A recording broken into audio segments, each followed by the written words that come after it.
अस्सलाम वालेकुम। गूगल पर बिल्कुल एतमाद ना करें। गूगल को मैंने सर्च किया है, दीन के मामले में भी, दुनियावी उलूम के मामले में भी। उसको जो फीड किया जाता है वो फीडबैक के डिपेंड करके आगे लोगों को बताता है। दीन के मामले में यानी कि काफ़ी मैंने उससे बातें तहकीक की तो वो रोबोट की तरह उसने जवाब दिया, और कोई भी बात उसकी 70% बातें गलत और 30% बातें उसकी दुरुस्त थीं।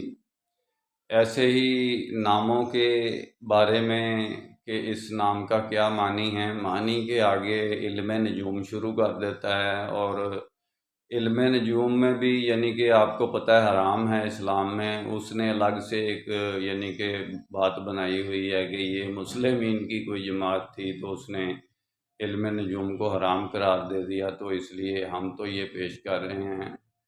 इस तरह करके उसने तौजीहात मुख्तलिफ़ किस्म की बनाई हुई हैं जो उसको फ़ीड की गई हैं, डिफरेंट फ़िरक़ों ने फ़ीड की हैं इस्लाम के बारे में मालूमात, वो आगे पेश कर रहा है। इसी तरह हकीमों के बारे में, जड़ी बूटियों के बारे में, मेडिसिन के बारे में जो डॉक्टरों ने या हकीमों ने उसको फ़ीड की हैं मालूमात के इस जड़ी बूटी का ये असर है, इस जड़ी बूटी का ये असर है, उसके बारे में भी वो 70% गलत है, 30% उसको नॉलेज है कि जितना मतलब दुरुस्त है उसका। तो कहने का मकसद ये है कि उनकी भी मैंने स्टडी की तो पता चला कि इसको तो मेडिसिन के बारे में भी, जड़ी बूटी के बारे में भी, मैं डॉक्टर हूँ कि उसके सही यानी कि मालूमात नहीं हैं कि असल इसका इफ़ेक्ट क्या है, किन चीज़ों पर है, कहाँ तक है, कैसे है, क्यों है। और हकीकत है कि डॉक्टर ऑफ मेडिसिन अलग होता है और ये जो हमारा एमबीबीएस डॉक्टर है ये अलग होता है, हर ब्रांचेज अलग हैं।